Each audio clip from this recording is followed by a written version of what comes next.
Om Sahanavavatu Sahanau Bhunaktu Sahaviryam Karavavahai Tejasvinavaditamastu Mavid Vishavahai.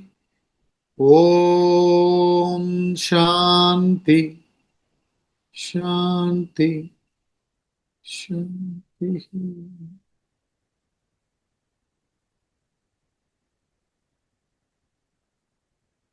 We shall chant Srimad Bhagavad Gita Chapter 15 verses 1 to 5. श्रीभगवानुवाच ऊर्ध्वमूलमदशाखम् अश्वत्थं प्राहुरव्ययम् छन्दांसि यस्य पर्णानि यस्तं वेद स वेदवित् अधश्चोर्ध्वं प्रसृतास्तस्य शाखाः गुणप्रवृद्धा विषयप्रवालाः अधश्च मूलान्यनुसन्ततानि कर्मानुबन्धीनि मनुष्यलोके न रूपमस्येह ततोपलभ्यते नान्तो न चादिर्न च सम्प्रतिष्ठा अश्वत्थमेनं सुविरूढमूलम् असङ्गशस्त्रेण दृढेन चित्वा ततः पदं तत्परिमार्गितव्यम् यस्मिन् गता न निवर्तन्ति भूयः तमेव चाद्यं पुरुषं प्रपद्ये यतः प्रवृत्तिः प्रसृता पुराणी निर्मानमोहाजितसङ्गदोषाः अध्यात्मनित्या विनिवृद्धकामाः द्वन्द्वैर्विमुक्ता सुखदुःखसंज्ञैः गच्छन्त्यमूढा पदमव्ययं तत्. In the first 2.5 shlokas of this chapter, he discusses the samsara. He gives the description of samsara, the changing world. Samsara is actually in our head. It is in our mind. It is not outside.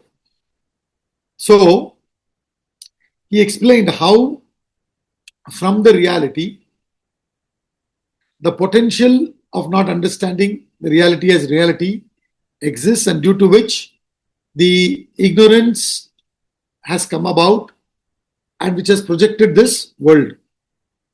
And we who do not have this knowledge, we take this world for real and we get mentally entangled and create vasanas.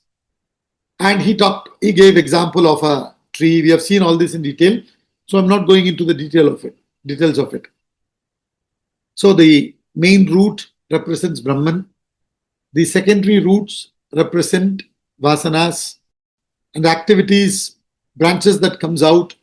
And how the activities come out is from the shoot, which is the bud, which is the sense objects. When you see, you get attracted. And then the desire comes, then the action comes, and those kind of actions which are propelled by desires produces more vasanas.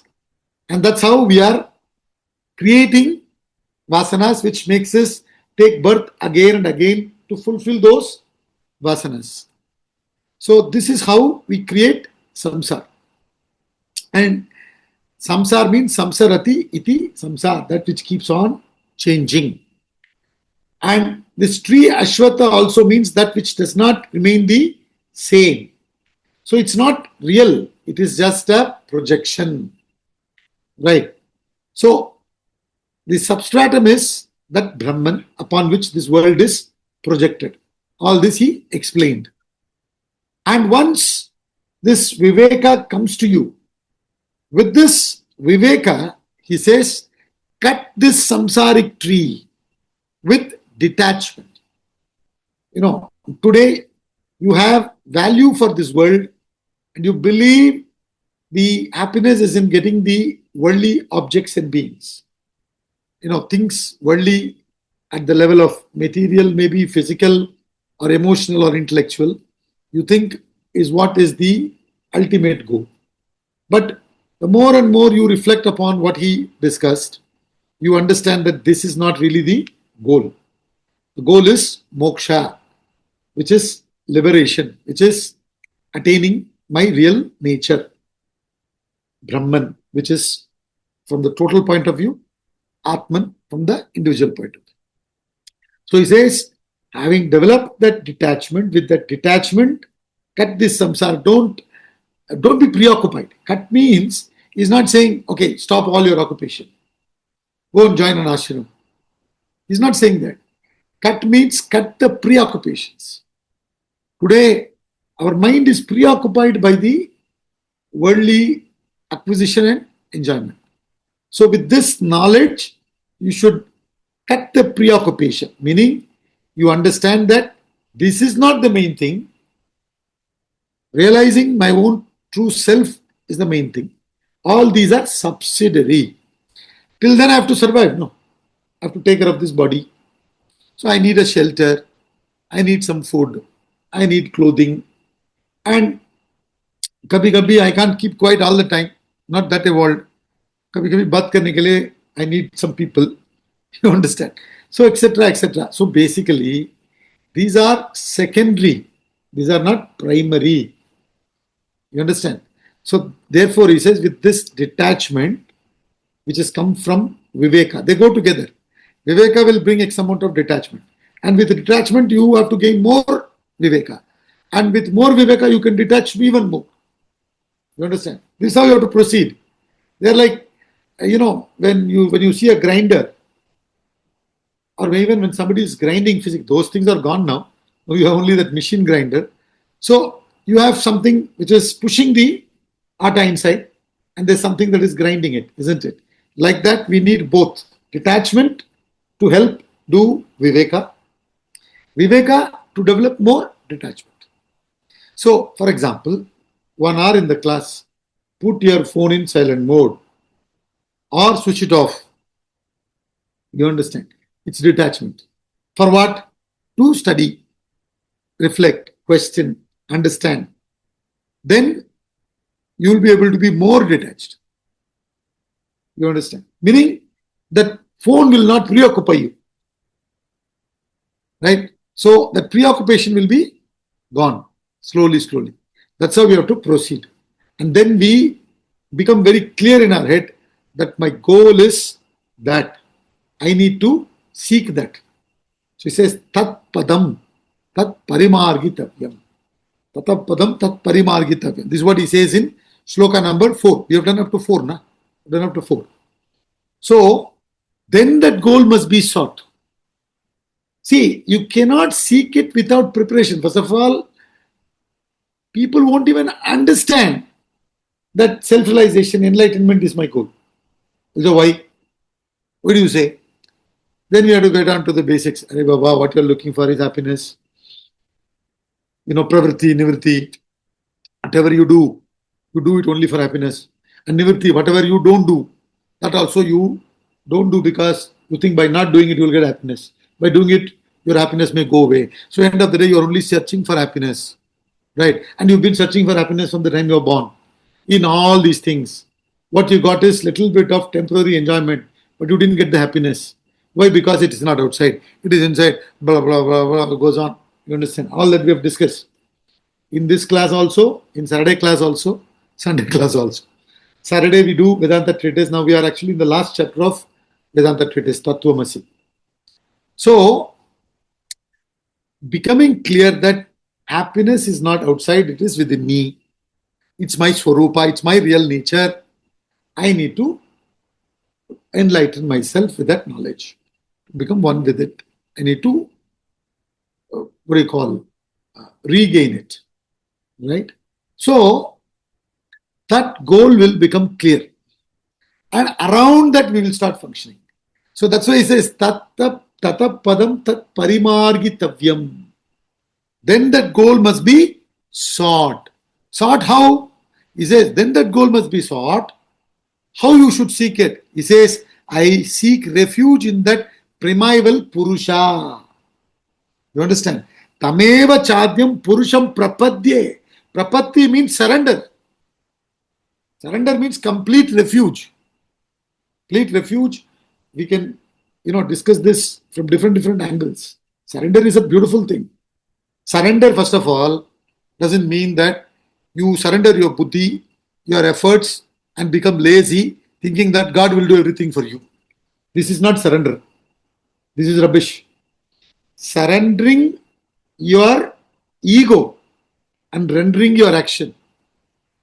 You understand? You should render your actions. You should do your actions. But without that egoistic bhav that I am doing, aham karta. You understand? Even though I'm putting in efforts to reach that goal, not constantly checking, am I getting there? Am I getting there? Kaha, kab will I go? When will I go? When will I go? Kab hoga? Kab hoga? Baba, pata nahi. In the class itself, suddenly it can happen to you. Or it may not happen at all in this whole Janma. We don't know. Right? You leave it now. You don't worry about all that. So, surrendering all your worries, anxieties, egoistic attitude, kartrutvam, all that you surrender. And then take complete refuge in that goal. Anything will take me to that goal at the material level, physical level, emotional level, intellectual level, I'll keep. Otherwise, what is the point in having it? For what purpose? Why should I carry it? The question should come. Oh, it's so valuable. For what? If it is not, if you have a very, very expensive watch, right?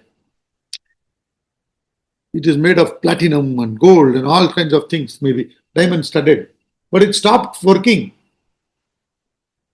You understand? What is the use of it? It will not help you to see the time and be on time.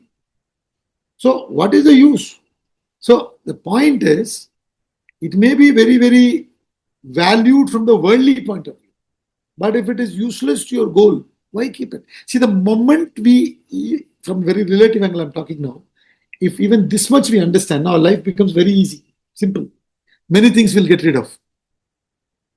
Many things we can get rid of. First, mentally we have to get rid of it. Then only you can physically get rid of it. The problem is we don't get rid of it mentally only. There's so much of value attached to it. So therefore, everything suddenly becomes very simple. Clear ho jayega, sab kuch, ghar mein bhi. Because internally it's clear, that will reflect externally also. That's why Swamiji says, if I come to your room, I'll know your mental state. The way you are keeping your room. How clean is your desk? And how is your bed? Is it made up? Or is it just here and there? Then I know the state of your mind. So, therefore, he says, then that goal must be sought with complete bhakti. Surrender is bhakti. Right?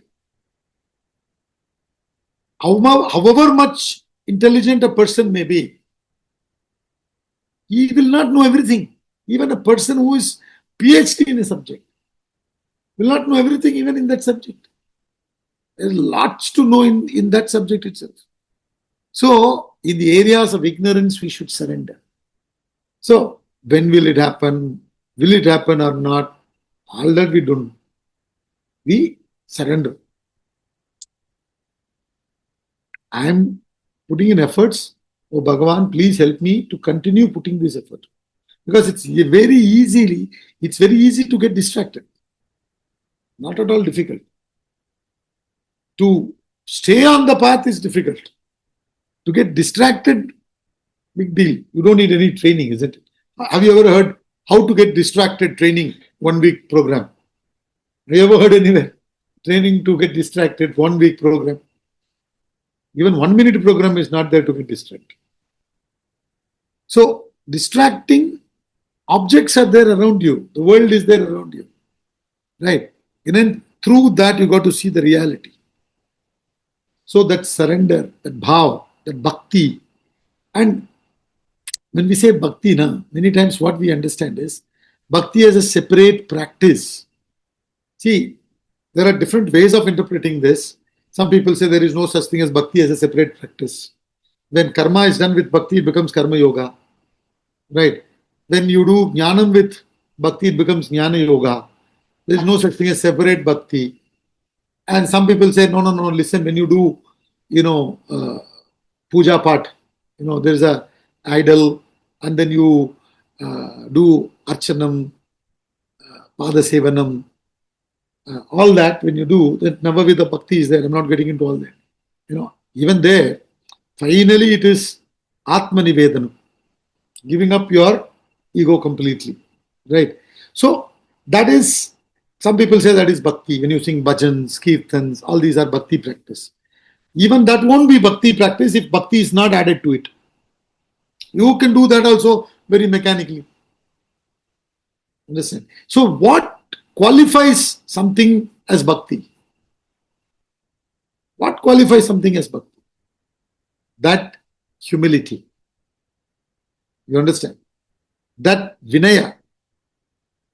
That qualifies something as Bhakti. Whatever you do.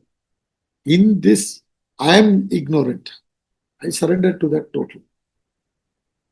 That bhav, that attitude. So, it is surrendering the ego and rendering the action. Surrendering all the stupidity and rendering your actions. With no prefix, no suffix.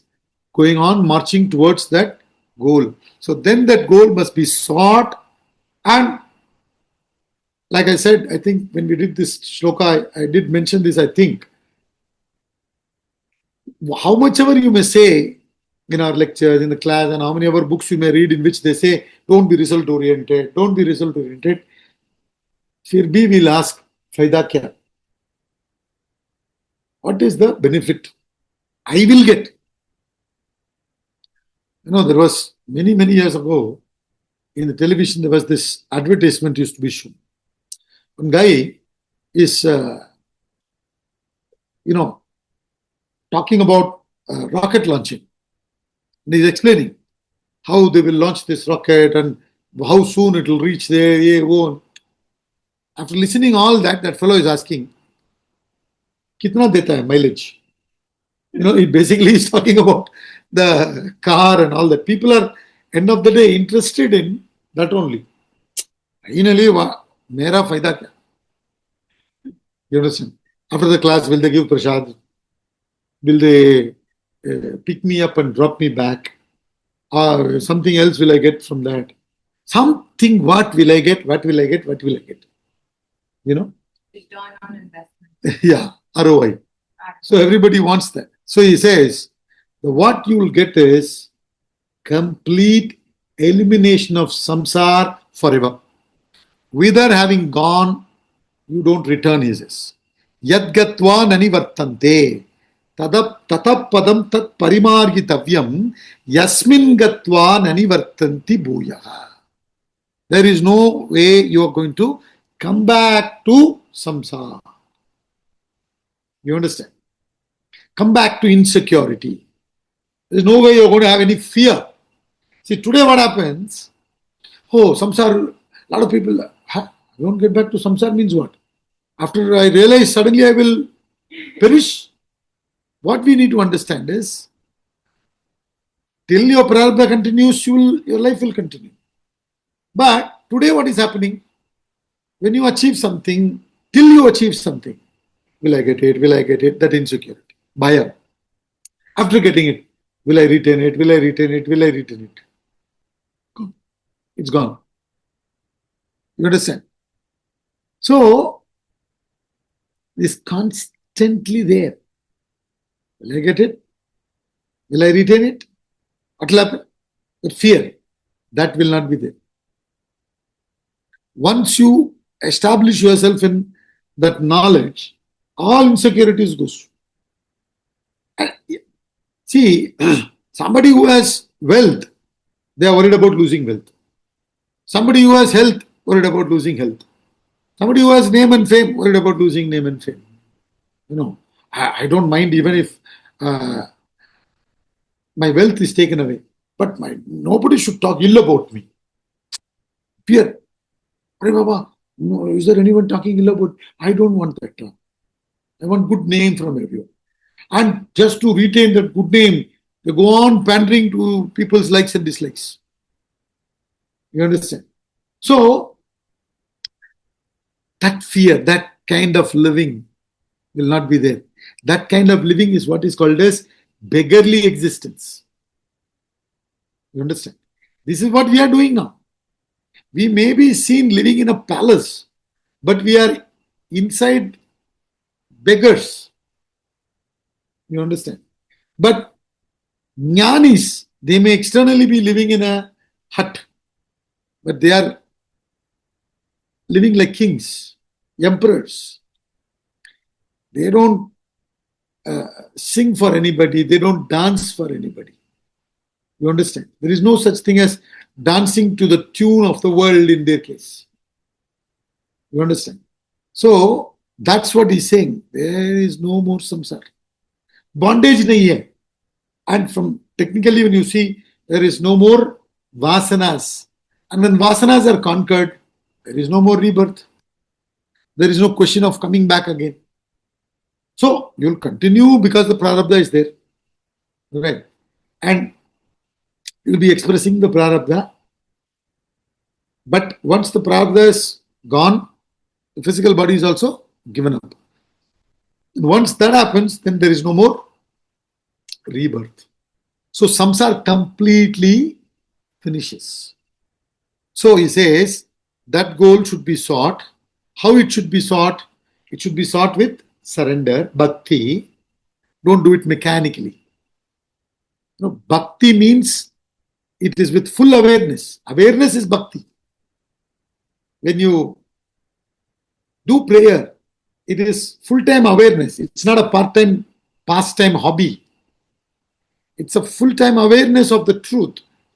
From the time I wake up till the time I go to bed, I have to be aware that everything is provided from the time I'm born. Right? Even if I'm contributing very little, always my contributions are very little compared to the nature's contribution. Even that very little is not possible without the role played by the consciousness, Atma. So when I understand that awareness, when I maintain, that is bhakti. So with bhakti, I have to seek that goal. And what kind of goal is that? He says it is from which this whole universe has come about. So it's like a person leaves the house, goes about in the world to earn something, to make a living. But finally, what does he do? He or she comes back home. In fact, in Tamil, moksha is called as veedu. Veedu peru, they say. Veedu means home. In Tamil. Okay. Veedu peru, you come back home, basically. That's your home, man. Not realizing that is your home. You have in the mind created all kinds of things and you went around and round and round in the mind. It's all your imagination. Now, once this knowledge comes, the imagination goes.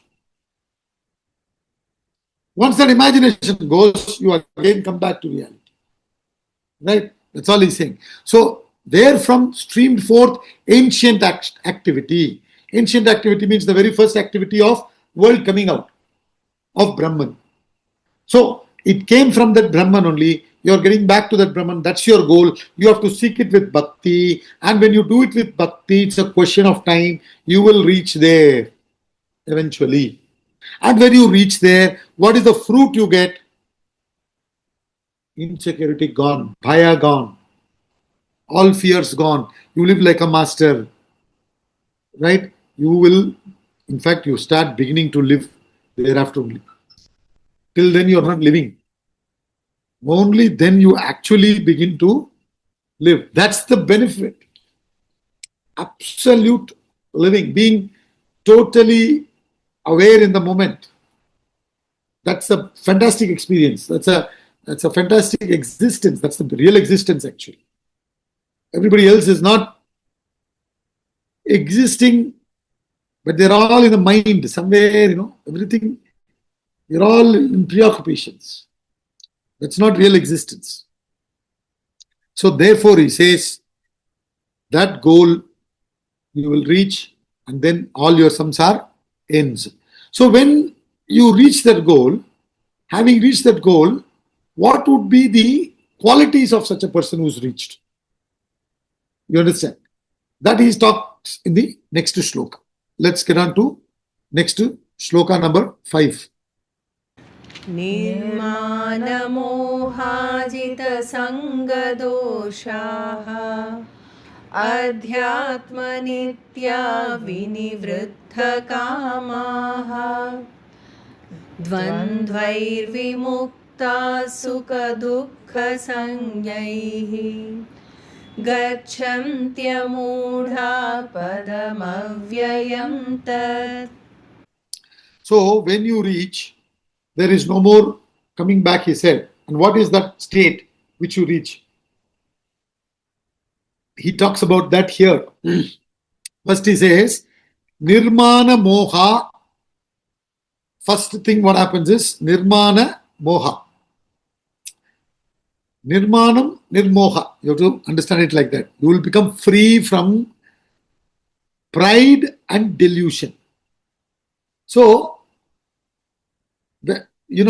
see, first of all, he is giving the qualities of a jnani who's reached there. And we have said this many times, even when we did second chapter, Siddha Prajna, the profile of a perfect human being. There also we said, what is natural quality of a enlightened soul becomes the sadhana for us. You understand? What is naturally, spontaneously done by a Mahatma is all something that we need to put in effort and consciously practice. For example, Lord Buddha, when he became Buddha, initially he was Siddhartha, when he became Buddha, he was so compassionate. That compassion of a Buddha is spontaneous, is natural. You understand? It's coming from within. Now, for us, that becomes a sadhana. We have to practice it. It is not something natural for us. So we have to start practicing that. So like that, whatever qualities is giving of a Mahatma, self-realized soul, enlightened person, is all our sadhana here. So sadhanas are also mentioned. See, there is no way you can attain the sadhyam, the goal, without sadhana. It's not possible.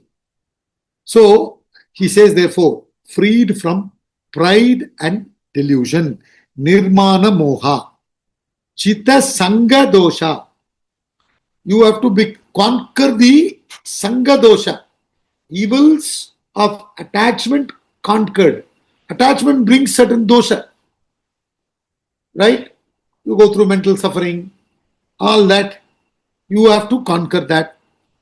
And he is, in fact, in the case of a Mahatma, he's conquered it. For us, we have to put that as an effort and conquer it. Put in effort not to be attached. And then Adhyatma Nitya. Adhyatma Nitya. You have to be ever rooted in the self. Atma Jnanam. Understand? Adhyatma Nitya. Vinivritta Kamaha. Vinivritta Kamaha means desires having completely gone. Rising above desires. And then he says, Dvandvair Vimukta. Sukha Dukkha Sangaihi. Well liberated from pairs of opposites. And he gives an example, like joy and sorrow. Joy and sorrow at the mind level. Censure and praise, intellectual level. Right? And then heat and cold, pleasure, pain at the body level. At all levels, there are pairs of opposites. In fact, another name for the world is Dvandva. Right? Dvandvas means world. So when you're contacting, being in the world, when you're contacting the world, you will go through pairs of opposites. The pairs of opposites should not affect you. Mentally, you should be liberated from the pairs of opposites. Physically, you cannot run away. Where can you run away? You cannot run away. Right? So, like we are experiencing heavy rains in Delhi and many parts of the country, especially in the northern parts. So many people are suffering. Right? No, you escape from this and you go somewhere else, something else will be there. Right? So, you cannot run away from pairs of opposites. But mentally, you can become free from it. Mental insulation possible. So he says, well liberated from pairs of opposites like joy and sorrow. Thus, a person who is undiluted, they reach that eternal goal. So, when do they really become self? When they are completely freed themselves like this. See, basically, the real issue here is the mind and ego. When you think,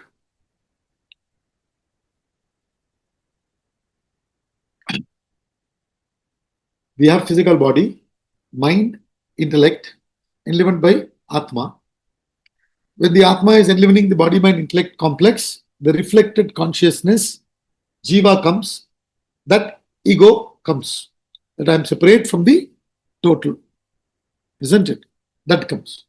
So once that ego comes, that ego which is limited, which has a beginning and end, limited, obviously will have insecure feeling. Right? And because of the insecure feeling, it will do many things, it won't do many things, thinking that these things will protect me. What did Hiranyakashipu did? The story of Hiranyakashipu should educate us. He did so much tapas and got the boon. You know, so much tapas, he got boon in such a way that all sides he protected himself. He thought so. He thought so. You understand? This is what we are doing. All our life, what is it happening? So much. From time you wake up till the time you go to bed, what are we trying to do? We think we are somehow protecting ourselves. We make sure we buy the house also, second floor, third floor, so that if it gets flooded, we'll be safe. And we make sure that we buy a house with a helipad so that helicopter can come and help us. You do everything. Could be something can happen. Because essentially it is false. And false go, how much ever effort you put in to make it sustain, it will not sustain. You understand? Cannot. Like they say, you put up the makeup you do, and then they say, "Arey Baba, this makeup will last for some 2 hours, 1 hour, some time they give." And you have to make sure you don't go in this heat and this and that, because then it will come out very fast. You understand? So, to maintain that beauty which you have made up, which you are not really, so many things has to go, but it cannot be like that. You cannot maintain it like that. It will be exposed. Isn't it? So, there will be always this problem, this samsara for the ego. And that samsara for the ego manifests in the mind as all these things. Kama, krodha, lobha, moha, mada, matsarya, bhaya. Then we do all things. Why? Out of these things. Oh, life goes in this only. This is called samsara. And we are in total delusion. Right? So that's what he's saying. Freed from manam, nirmanam. Nirmanam. Manam here should be taken as abhimanam. Abhimanam means the wrong understanding or wrong identification with the body, thinking that I am the body. That abhimana is there on the body. No? And through the body, children have come. So then abhimana, nose is like me, eyes are like me. You understand? Something or the other we keep saying, and abhimanam udhar bhi hai. And then this, my son got from the first salary. Abhimanam. All these are Abhimanam. See, we are not saying you should not have a sentiment. This is what unnecessarily people misunderstand. It is not that you should not have sentiment. Swamiji says you should have sentiments, but you should not become sentimental. Then you are a mental case, he says. You understand? So that's what he's saying. Freed from pride. In English, it's translated as pride because one of the meaning for manam is pride. But this is abhimana. That you know, I'm having this body. Self-realized soul also is having the body. After enlightenment, the body has not vanished. But abhimanam is not there on the body. That's what he's trying to say. So self-realized soul will live in a house. Oh, you are realized. But still you are living in the same house. Property आपका नाम पे है क्या? Then you are not a realized soul. अरे बाबा, कौन बोला ऐसा? You understand? So that abhimanam, that is mental. It's got nothing to do with whether the property is still in your name, not in your name, whether you are still being the king, not in the. There is no abhimana. Lord Ram, it was declared that he is going to be the king. He will be coronated tomorrow morning. That's what they told him. Right? But then he didn't care. When they told him, please, you have to go to jungle, to go to forest and spend 14 years. How was he able to do that? No abhimanam. When abhimanam comes, it's a problem. That's all he says. So the abhimanam is not there in a realized soul. So what we have to do? We have to put in efforts to take away that abhimanam. How? He mentions now, adhyatma nitya. See, what will remove all these things is only atma jnana. As a result of him establishing, him or her, establishing in the atma jnanam, all these things go. So what we have to do? We have to make sure we stay put with atma jnana. That is our responsibility. You understand? See, when they talk about surrender, there are two types of surrender they talk about. One is like a cat, one is like a monkey. If you see the monkey, the young one holds on to the mother and the mother will be jumping from one tree to another. If you see the cat, the young one is carried by the cat in the mother cat with her mouth, teeth. Isn't it? So, both kinds of surrender they talk about in the spiritual field. So, ultimately speaking, I want to hold you like a monkey and you keep jumping me, taking me from the shore of samsara to immortality. So, I'll hold you like a monkey. But I may give up sometime, I don't know. So, therefore, you have to be like the cat and hold me. Make sure that I don't give up. Do you understand? That, see, even though I want to catch hold of you, I want to hold you tightly, sometimes I may give up. But you must hold me in such a way that you don't allow me to give up like a cat. This bhav, with that kind of bhav, you should continue the studies. Jnanam. Jnanam we studied, no. There are three phases of ignorance. I don't know, I don't understand, I don't have experience. I don't know is removed through studying, reflecting. Sorry, not reflecting, studying, reading, attending class. Okay. Then once, till the time you didn't know anything, no problem. But once you started knowing, now problem शुरू हो जाता है. Because अभी तक जो आपने सोच रहे हैं, real है. Shastra is coming and telling, Baba, वो real नहीं है. अभी problem शुरू हुआ नहीं. You understand? That's why Swamiji says one fellow wrote a letter to him after he visited the ashram and left. I was a very happy man until I met you. You understand? Chalta hai, gaadi chalta hai. I was doing all this and that. Suddenly now, I heard, meaning the Shastras put you in a fix. Then the thinking starts, reflection starts. Then understand. Initially there will be problem, difficulties, doubts, and you have to keep on clearing them. That is reflection. Now understanding and all is there, but now I have to establish myself. That's why he says Adhyatma Nitya. The third one he said, no. First he said Nirmana Moha, Jita Sangha Dosha, Adhyatma Nitya. So first you take the Adhyatma Nitya.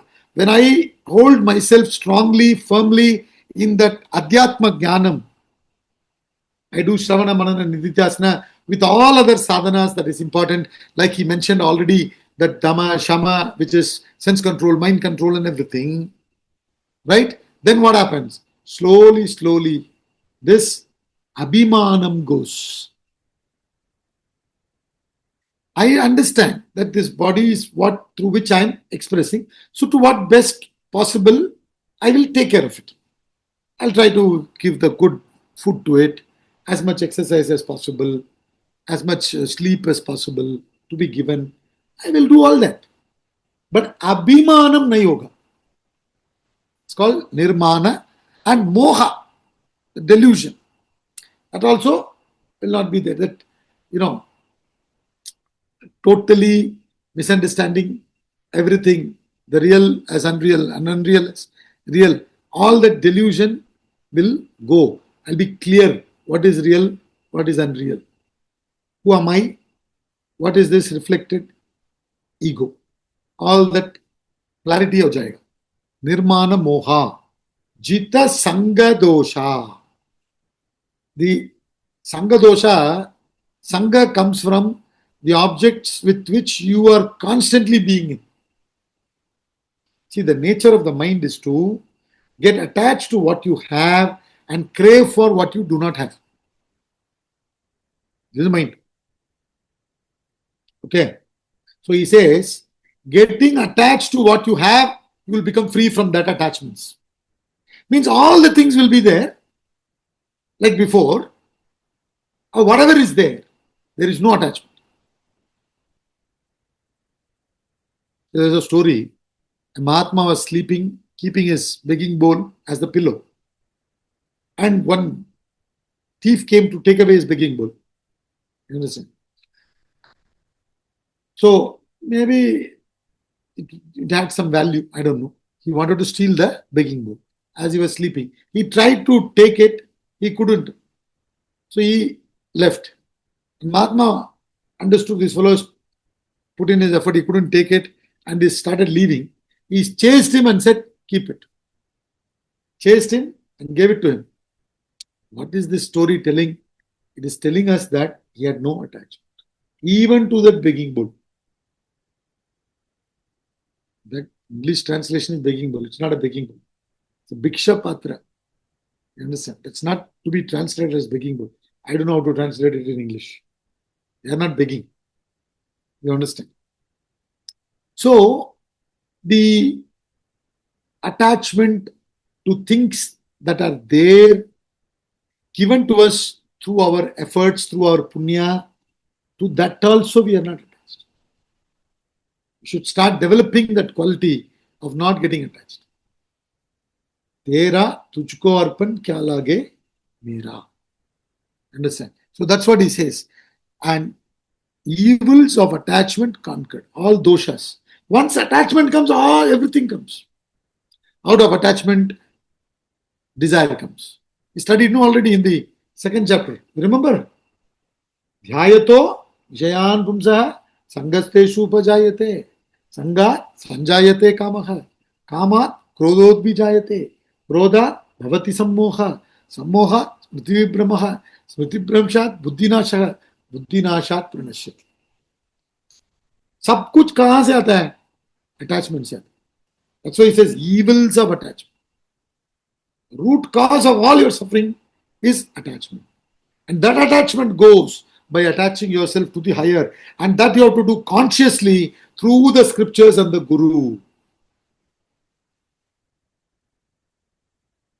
Never leave at any cost. Hold on to the Guru and Shastra. You understand?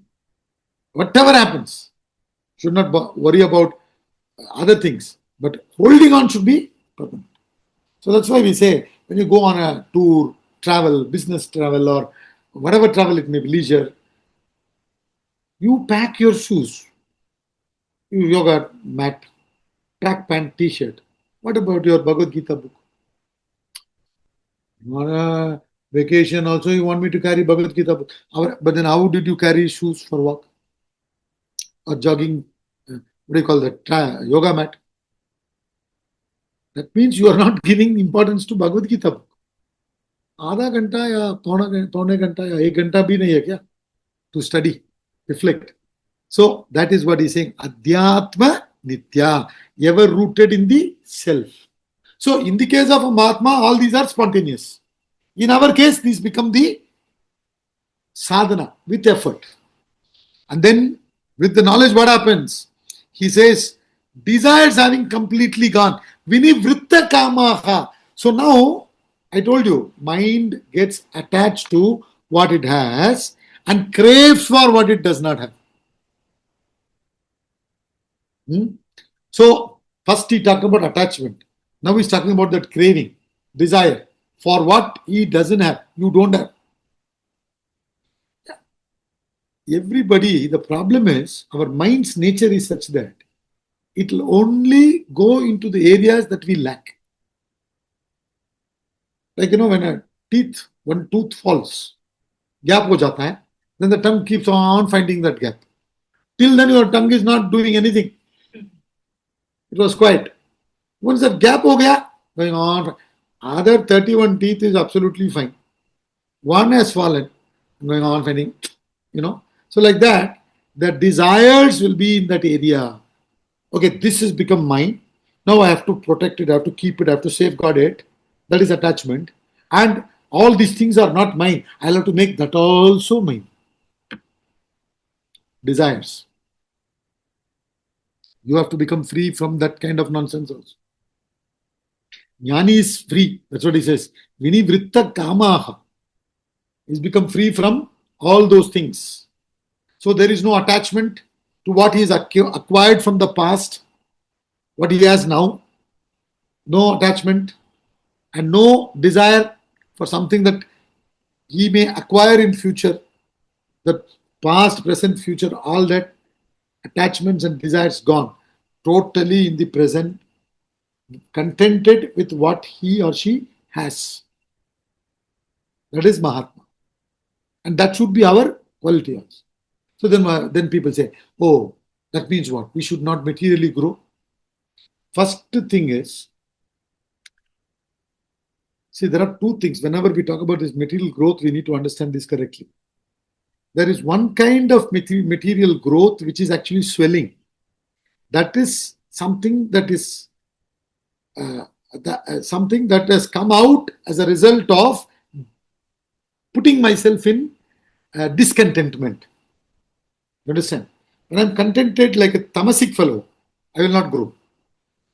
When I'm discontented, then I will do something on the other end materially and externally, a lot of things I'll be growing. But along with that, I'll be creating more vasanas, disturbance, agitations. So it's basically swelling and not real growth. Right? The real growth is something that comes with genuine contentment, not tamasic contentment. So what is that? Like Swamiji puts it, being contented with what you have and not connecting your present happiness with future achievements. So I'm contented, thankful to Bhagwan, wherever I am, whatever Bhagwan has given to me. See, now all these different missions, Chinmaya mission, Ramakrishna mission, if you see, or even our own Vedanta Academy, the disciples are giving classes in different parts of the world. Right?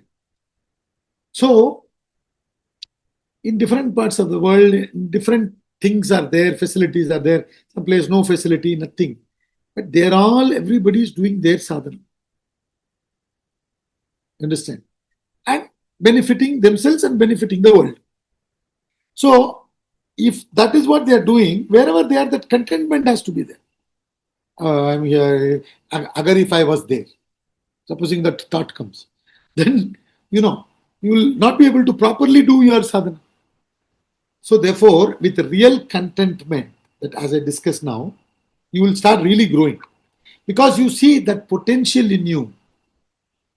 with which you'll be contributing, right? And that calmness starts revealing more and more potential from it. So even sitting in one place, you will start inspiring the whole world. You go and see that in Ramana Maharishi's ashram, now also in Tiruvannamalai. And heard of countries, say people Abibi are there. And they are staying for 6 months, 9 months, and unheard of places from the world. Now, Ramana Maharishi gave up his body many years ago. Abhi bhi aa raha. That is from that particular place, Tiruvannamalai. He kept doing his sadhana, enlightened, and then he is able to attract people even now. So, that real contentment is growth. It will open up your full potential. You understand? When we bring it, that's what he's saying. So, desires having completely gone. Now, whenever this desires having completely gone, I replace the word desire with love. Desire chala gaya, but love is there. Love is there not for the object. Their nature is love. They have identified with the whole universe because Atma is what is manifested as the whole universe. So with every being, their identification is there. Are you with me? So whatever is their nature, they continue expressing without desire. In our case, the actions are propelled by desires. In their case, the actions are propelled by love. You understand? So it's not that desire is gone, they'll become lazy, will not be functioning, nothing of that sort. So remove the desires and continue with love. And then he says, well liberated from the pairs of opposites, dvandvair vimuktaha. Right? We clearly understand the world from the physical point of view can affect your physical body, not you. Emotions, your mind can get affected from the emotional level. Your intellect can get affected by intellectual evaluation.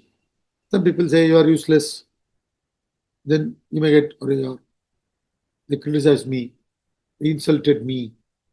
And all these insults can probably affect your intellect, not you. So when the abhimanam is removed through the knowledge, like we discussed, then that identification with the intellect is gone. How can censure and praise affect you? Right? When the abhimanam with mind is gone, how can joy and sorrow affect you? Mind will go through joy and sorrow. Dukkeshu anudvigna manaha, sukeshu vigataspruha, vitaraga bhaya krodha, stitadi muniruchyate. We studied this in the second chapter. Dukkha will be there, sukha will be there. Joy and sorrow will be there for a Mahatma also. But abhimanam uske upar nahi hota. They are not insensitive. You understand? So therefore, abhimanam gone. Therefore, emotion level, joy and sorrow doesn't affect them. Then abhimanam on the body is also gone. So pleasure, pain, heat, cold and all doesn't affect them. You understand? That's why he says they become well liberated from the pairs of opposites like joy and sorrow. So you add all the other things like I said. Censure, praise, honor, dishonor, right? Joy, sorrow, then heat, cold, pleasure, pain, whatever you can think of, all pairs of opposites will stop affecting him. Oh, today I'm in this place, tomorrow where will I be? No thought. When you wake up wherever you are, continue from there. So that world stops influencing such a person. And that person will become the influencer. Notice in YouTube, everybody is an influencer. You understand? So, not that kind of an influencer. There's a genuine influencer. Quietly, they are influencing the world. We don't understand how they are influencing them. Because the influencing is happening at the subtle level. You understand? It takes time for the influence to be seen. Quietly, it's happening. You understand? So, therefore, he says, they have become well liberated from the pairs of opposites like joy and sorrow. The undeluded, the realized soul, who's reached that goal, like it was talked about from 4, he or she reached the eternal goal. Because the mind has become absolutely transparent and the ego is completely dissolved, they've become one with reality, Brahman. So these are natural qualities of a Mahatma. These are all sadhana for us. You mentioned 5 sadhanas here. Nirmana Moha, first one. Jita Sanga Dosha, second one.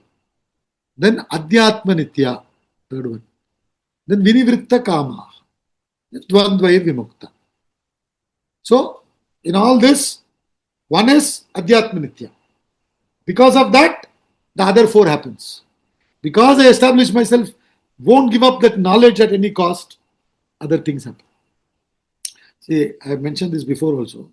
When I was lecturing in Chandigarh many years ago, like Gita Yajna, after the Yajna, somebody came and met me and he was talking to me. He said, Sir, I want to give up eating meat.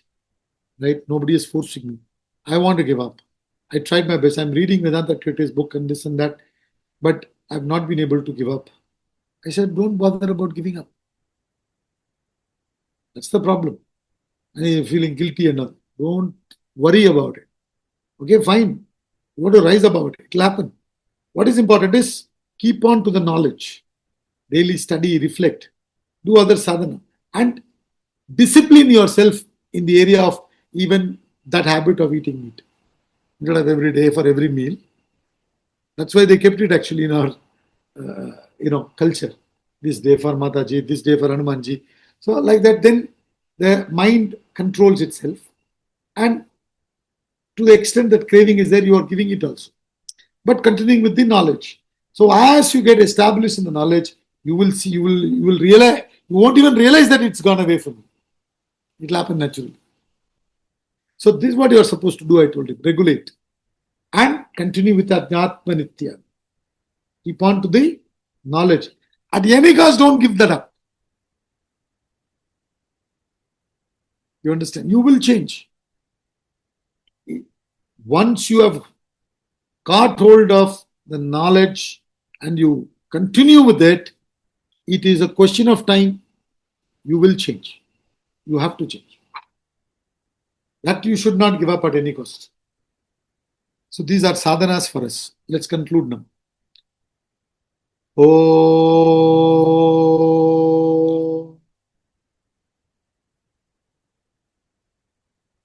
Om Purnamada Purnamidam Purnat Purnamudachyate Purnasya Purnamadaya Purnameva Vashishyate. Om Shanti Shanti Shanti.